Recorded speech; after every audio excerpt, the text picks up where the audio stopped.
Mesdames, messieurs, chères tantes et chers oncles, bienvenue à un nouvel épisode de Dozicona. Je me présente, Déborah, votre animatrice pour cet nouvel épisode du podcast. Aujourd'hui, comme vous pouvez voir, nous avons plutôt aujourd'hui une invitée spéciale et vous allez remarquer également que cet épisode est en français puisque nous sommes au Québec et ici, on sait que c'est bilingue, il y a du français, il y a de l'anglais et on essaye de mélanger les deux pour vous mettre à l'aise aussi et voir avec quelle langue aussi les sujets qu'on aborde résonnent le plus. Et donc, sans plus tarder, je vais passer la parole à notre très chère invitée, qu'elle puisse se présenter. Et après, on rentrera dans le vif du sujet d'aujourd'hui. Je vous passe la parole. Oui, bonjour, bonsoir à tout le monde. Mon nom est Tera. Je travaille actuellement comme coordonnatrice de site de recherche en oncologie. Et voilà. Qu'est-ce que tu aimes faire de tes temps libres, Tera? Franchement, je suis une extravertie.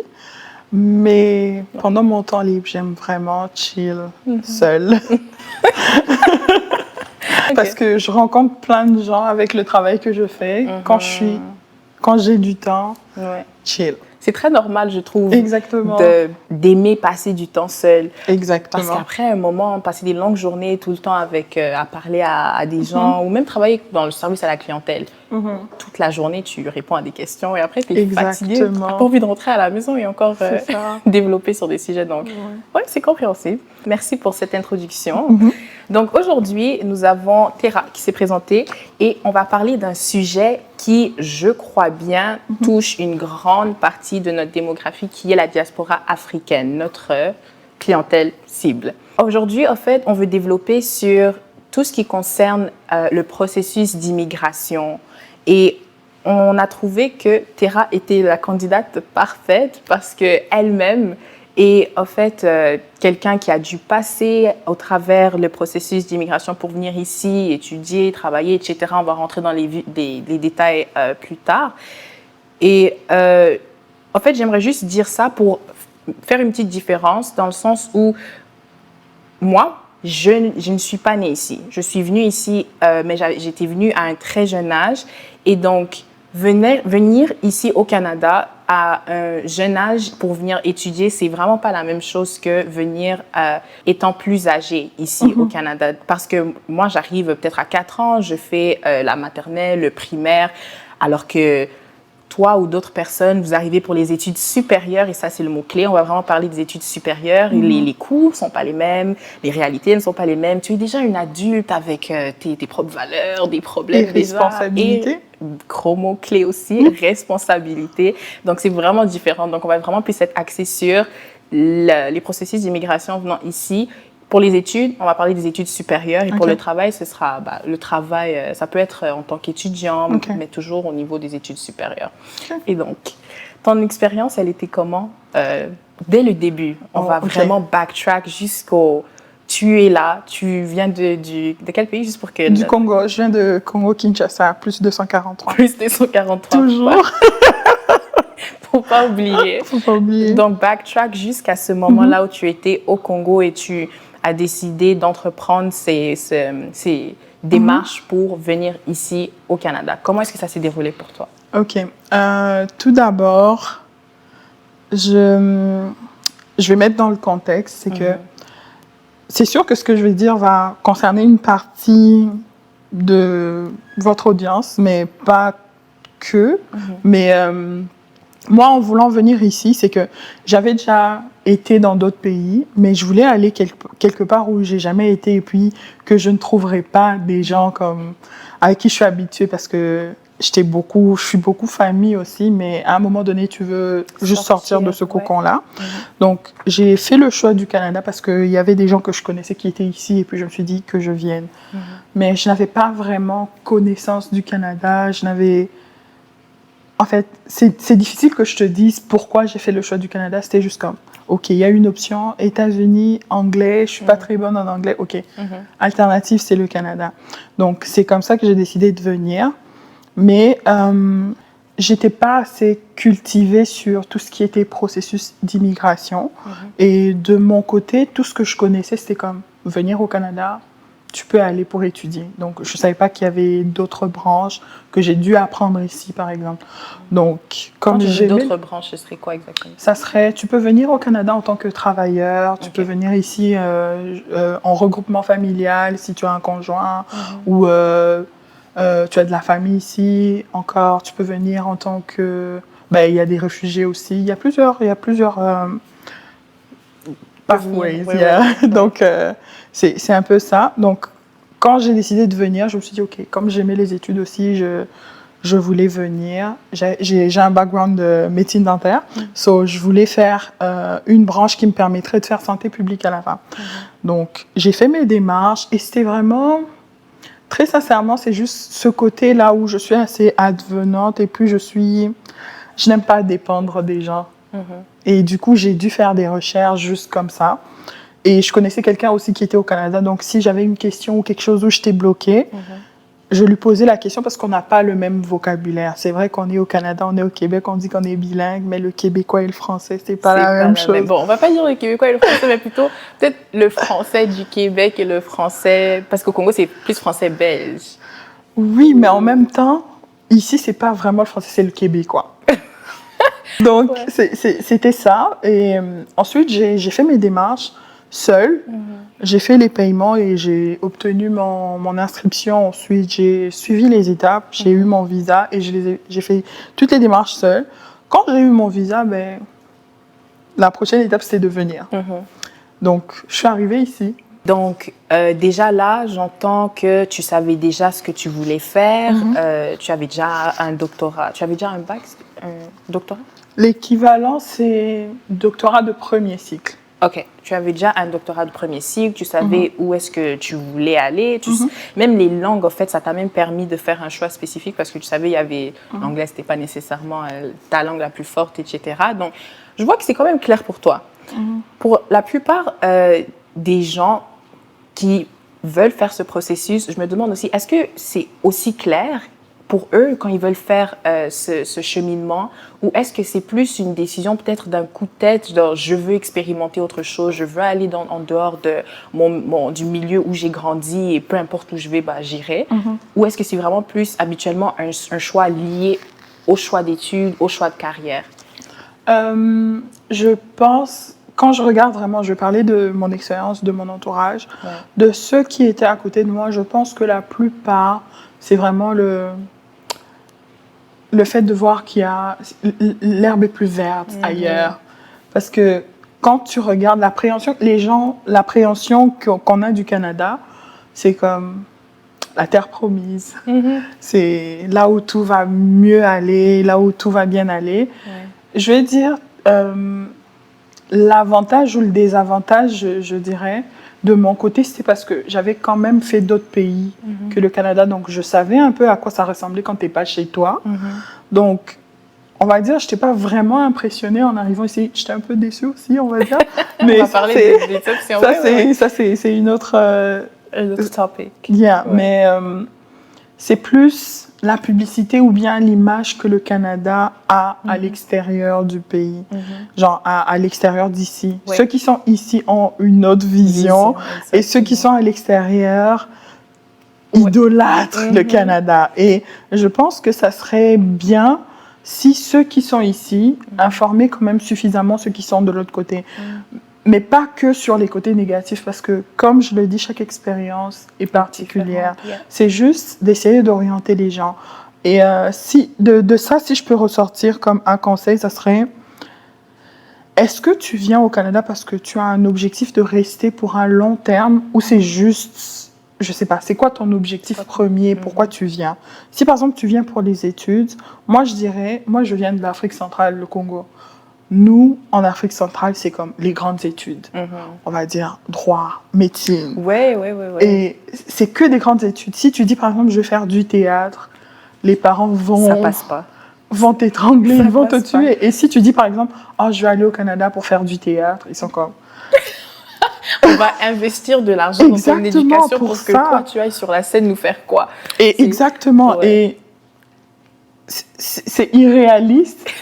Mais moi, je dirais vraiment à ceux qui me suivent, c'est que il faut étudier aussi le marché du travail du pays où tu vas. Ça, c'est très bon. Tu voudras faire le droit, mais renseigne-toi. Est-ce qu'en voulant faire du droit, tu trouveras facilement? Parce qu'il y a des domaines ici qui sont contingentés, c'est-à-dire, on ne peut pas, par exemple, te permettre de devenir avocat au Canada alors que tu n'es pas canadien. Il y a des choses qui sont propres aux valeurs d'une société qu'on ne te permettra pas forcément d'exercer dans ce domaine-là. Tu vas me dire, moi, par exemple, j'ai fait médecine, mais je ne vais pas venir exercer ici, à moins que je fasse d'autres cours, à moins que je rentre vraiment dans leur... je sais pas, il faut que je sois d'abord québécoise ou canadienne, genre que ce soit au moins, à la limite, résidente permanente pour exercer. Non, pour me permettre d'entrer dans la filière, parce qu'il y a des conditions. Okay. Il y a des conditions, par exemple, un étudiant international a des filières qu'il ne pourra pas faire parce qu'il n'est pas résident permanent.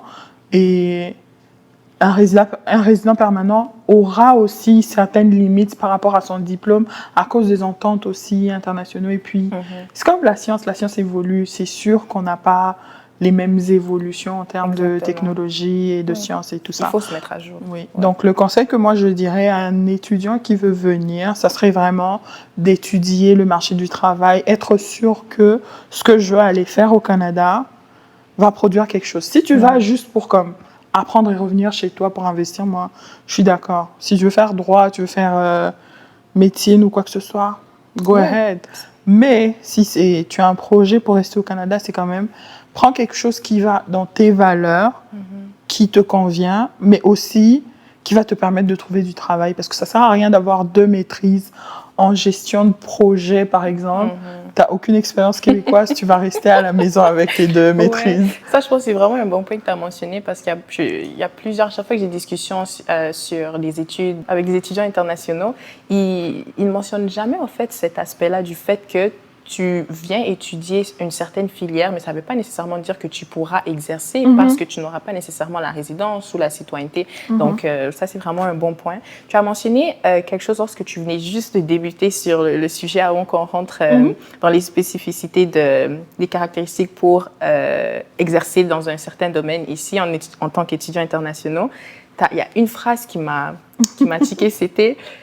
Le Canada, ici, on pense que l'herbe est plus verte. Ici, on idolâtre le Canada. Et il y a une phrase qu'on entend souvent. Je ne sais pas, dans votre pays, quelle phrase les gens ils utilisent pour exprimer ce que je vais dire, mais je pense qu'un peu partout, ils le font. Mais je sais qu'au Congo, les gens ils vont souvent dire que ah oui, moi je vais aller étudier au Napoto dans le Canada parce que c'est meilleur, parce que il y a plus d'argent là-bas, la vie elle est mieux, là-bas je pourrais me retrouver. C'est une phrase qu'on entend très souvent et je me demande, c'est pas un mythe un peu de se dire que en arrivant ici au Canada, par exemple en tant qu'Éthiopien, en tant que Congolais, Camerounais, tu arriveras ici, qu'ici, tu trouveras la vie. Ici, tu seras bien. Ici, tu n'auras pas de soucis. Tu auras plus d'argent. La vie sera plus facile. En fait, j'ai l'impression que c'est ça qui est attaché à cette pensée-là. Du fait que lorsque je vais quitter le milieu d'où je viens, la vie, elle sera juste plus belle. Oui. Je pense que c'est un mythe de... Je pense pas que c'est seulement les Africains. Je pense que tout le monde... Parce qu'il y a aussi des Canadiens, des Québécois qui quittent le Canada parce que ils pensent que c'est meilleur ailleurs. Donc, c'est vraiment... Je pense qu'en tant qu'humain, on a cette pensée-là que là où on se trouve... Il y a même une expression où on dit « l'humain est un éternel insatisfait ». C'est parce que au fur et à mesure, ou bien le plus longtemps que tu demeures dans un environnement, tu sais savoir quelles sont les choses qui ne vont pas. Et là où tu vises, ou bien ce que tu vois de meilleur, tu ne vas pas forcément te concentrer sur ce qui est négatif. Tu vas voir tout ce qui est positif pareil. Je veux dire, la chose qui plaît aux gens, c'est au Canada, il y a la neige. Il y a la neige, oui, mais il fait quand même moins 30 degrés. Exactement. Et la neige, c'est pas la neige mignonne qu'on voit sur les réseaux sociaux, c'est la neige 6 mois l'année. Exactement. Et pas que... Avec la neige vient les factures d'électricité et de chauffage. Donc, quelque part, tu vas être « Oh, la neige !» Et puis... Oh, facture de chauffage. Donc, il y a vraiment exactement. La beauté, c'est juste sur les photos. Et puis après, tu vas devoir mettre beaucoup de manteaux et puis genre te couvrir assez et puis aller payer les factures. Sinon, tu vas vraiment gâcher ton crédit. Ouais, mais je pense que ce que tu as mentionné, c'est vraiment c'est important. Parce que moi, en fait, je me disais, oui, c'est vraiment une pensée en Afrique que les gens, ils se disent que j'irai trouver... parce qu'en Afrique, il y a quand même beaucoup de pays sous-développés. Et je me dis, oui, c'est très normal que plusieurs pensent qu'en venant au Canada, un pays qui, on se dit, établi, un pays où l'économie est plus stable et la politique aussi, je vais me retrouver. Mais c'est vrai que, comme l'humain est un éternel insatisfait, c'est vrai qu'à chaque... Peu importe d'où tu viens, en fait, un Canadien, un Québécois de souche pourrait vouloir aller étudier en Allemagne parce que le système qu'il voit là-bas, pour lui, est plus attrayant, c'est différent. Et donc, ça revient aussi à ce que tu as dit lorsqu'on parlait de faire des recherches et de savoir exactement pourquoi est-ce que toi, tu décides d'aller étudier ailleurs. C'est quoi ton objectif avec les études que tu choisis de poursuivre. Parce que ça aussi, ça te permettra aussi d'enlever un peu cette idéologie parfaite de l'endroit où tu aimerais aller pour être plus réaliste et rentrer plus dans les spécificités de ce que tu veux faire. Ouais, je pense que ça va quand même ensemble. Ouais. Et en fait, là, on parle de vouloir étudier, mais il y a aussi l'aspect de venir ici au Canada en tant que travailleur. Je sais que toi, ton expérience, tu l'as fait en tant qu'étudiante, mais en tant qu'étudiante aussi, tu arrives ici et puis tu veux avoir de l'expérience de travail. Et donc, comment est-ce que tu as fait ce shift de passer de étudiante à travailleur temps plein maintenant? Oui, temps plein. Mais avant temps plein, c'était... Oui, c'était partiel. Partiel. Et donc, explique-nous un peu comment ça s'est passé, les démarches également aussi. Bon, les démarches, mon Dieu, moi, j'ai vécu le Canada avec toute sa splendeur, on va dire ça comme ça. Ouais. Au départ, parce que moi, je suis arrivée ici en 2019.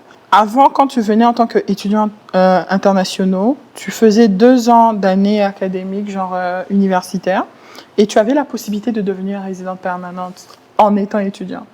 Mais l'année où je suis arrivée, c'est l'année où on a arrêté ce processus-là. Ah. Donc, ce qui faisait déjà que, OK, tu es obligé de comme finir tout ton cursus et ensuite tu serais capable de faire ta demande de résidence permanente et tout. Mais en arrivant, c'est que moi, j'avais un permis de travail qui était associé à mon permis d'études, qui n'est pas la même chose avec visa, mais comme, on va dire, il y a le visa, il y a le permis d'études et puis il y a le permis de travail. En un, oui, en un. Et on t'autorise en tant qu'étudiant. À l'époque, on nous autorisait de travailler pendant 20 heures. OK. 20 heures la semaine. Durant les études. Durant les études. Okay. Sauf que ce qu'on ne nous dit pas forcément, quand tu es étudiant à temps plein, tu es vraiment étudiant à temps plein. Wow. Ça, c'est une réalité que je me dis, c'est une chose qu'on ne conçoit pas forcément quand on vient d'Afrique et on vient ici. Le fait juste qu'on te dise, OK, là-bas, les étudiants travaillent, tu penses que c'est comme, ah, OK, je peux me faire de l'argent pendant que j'étudie. Bon, tu peux, mais la majorité de ton temps. Parce qu'en fait, tu vois l'horaire, tu te dis, ah, j'ai 3 heures de cours ici. Si tu décides vraiment de prendre tout ton temps libre et de t'y mettre au travail, ce sera compliqué parce que c'est des cours lourds, de la matière lourde et donc... You will struggle. Une troisième fois, oui. You will struggle, ouais. Tu vas vivre les meilleurs moments de ta vie. Je pense que ça va vraiment te former. Ça va te donner de la personnalité parce que parce qu'il y a quand même 2 catégories des gens qui viennent étudier. Okay. Il y en a qui quittent leur maison, genre leur famille à 18 ans. T'as pas d'expérience de travail, t'as pas d'expérience de vivre seul. Et nous, en Afrique, c'est comme, on est vraiment famille et tout. Tu viens dans un pays où peut-être que tu es seul ou peut-être que tu as de la famille, mais à 18 ans, c'est comme si tu as directement conscience de toutes les responsabilités que tu dois avoir, que tu n'as pas forcément eues chez toi. Exact. Tu dois apprendre à budgétiser, tu dois apprendre à gérer ton argent et tu apprends qu'il existe le crédit au Canada. Tu sais pas c'est quoi? Si tu ne sais pas, tu vas risquer de dépenser puis après gâcher tout pour l'avenir et tout. Il y a le fait qu'il faut payer l'école, il faut payer les livres, il faut payer la maison, il faut payer l'électricité, faire des courses, te détendre, trouver aussi le temps de te détendre et travailler. Ouais. Donc, dans tout ça... La vie sociale. Oui. À un moment donné, quand tu arrives au début, il y a je discutais même la semaine dernière avec quelqu'un, il y a toujours cette étape-là de lune de miel, et puis la réalité commence à te frapper, et puis tu es comme, OK, tu deviens vraiment québécois. Parce que tu t'ajustes avec tout ce qui vient autour de toi. Quand je suis arrivée ici, j'avais déjà 25 ans, c'était comme, j'avais une expérience de travail, j'avais des objectifs, mais quand je suis arrivée, je suis vraiment tombée de haut. Pourquoi? Parce que je me disais, au Canada, comme j'ai le droit de travailler, je pourrais épargner, je peux mettre de côté, mais c'est pas facile du tout, parce que quand tu arrives quelque part, on va dire, c'est la chance de chacun, mais quand tu arrives quelque part, il faut que tu te donnes le temps de t'adapter, de t'ajuster à tous les changements, le décalage, le fait que tu n'es pas forcément dans ton environnement. Et ça a été assez difficile. Donc moi, je suis arrivée en août, jusqu'à décembre, je n'avais pas travaillé. Mais le conseil que moi, je donnerais aux gens, c'est que si tu as de l'épargne, OK, tu peux te le permettre.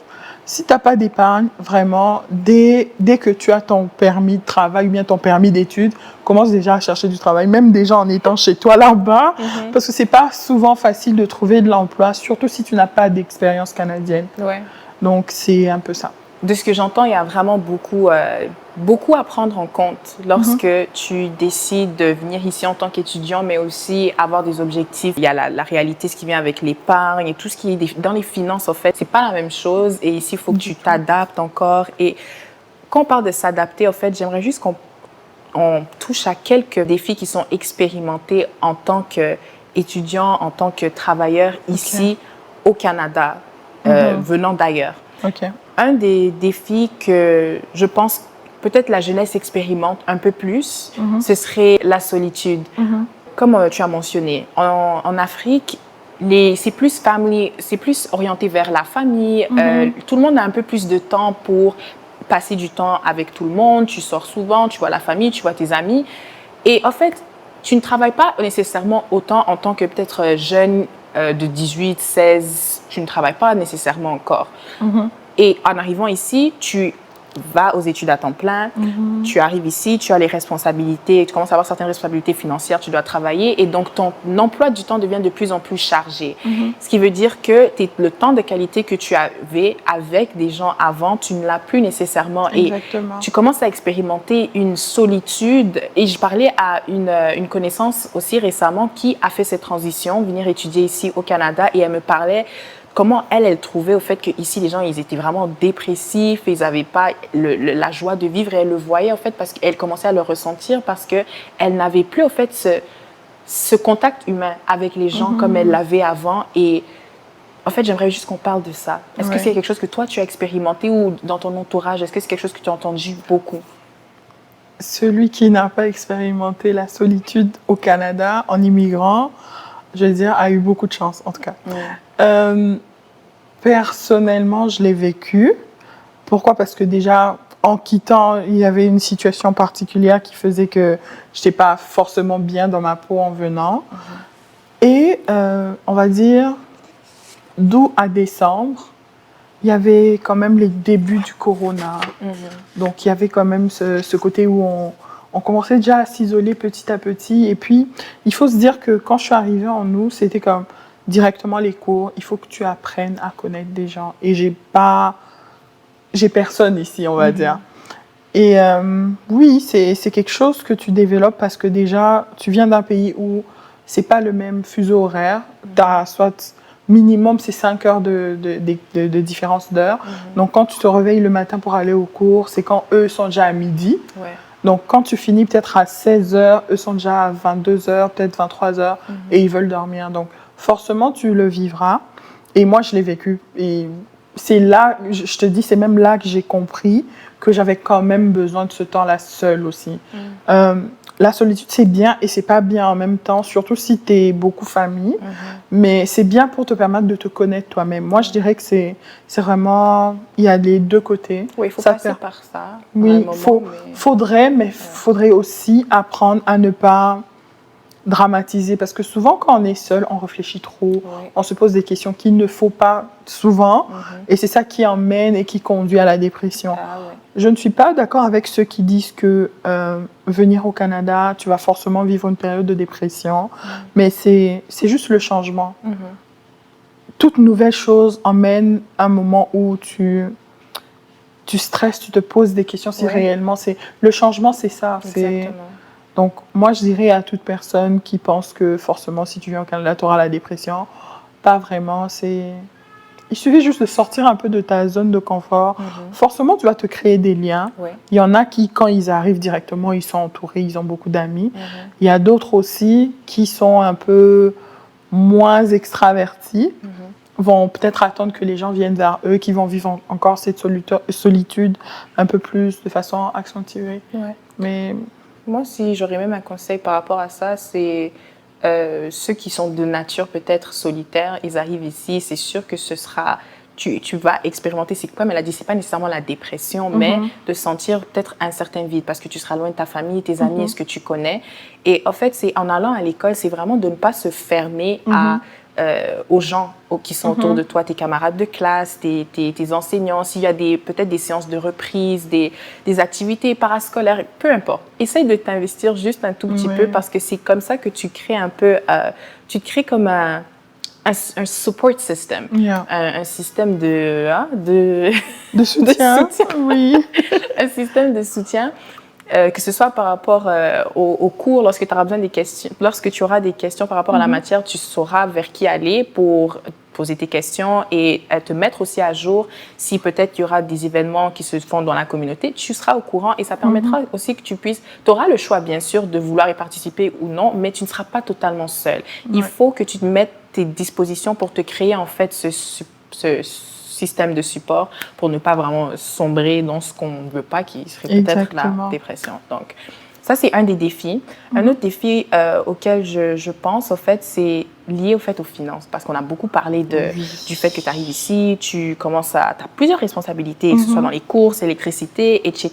Et il y a vraiment une manière différente de faire de la gestion des finances là-bas et en Afrique et ici. Et une des réalités que j'ai remarquées, moi, avec la plupart des gens, des étudiants internationaux que je connais, c'est des gens qui n'ont pas nécessairement travaillé avant de venir ici.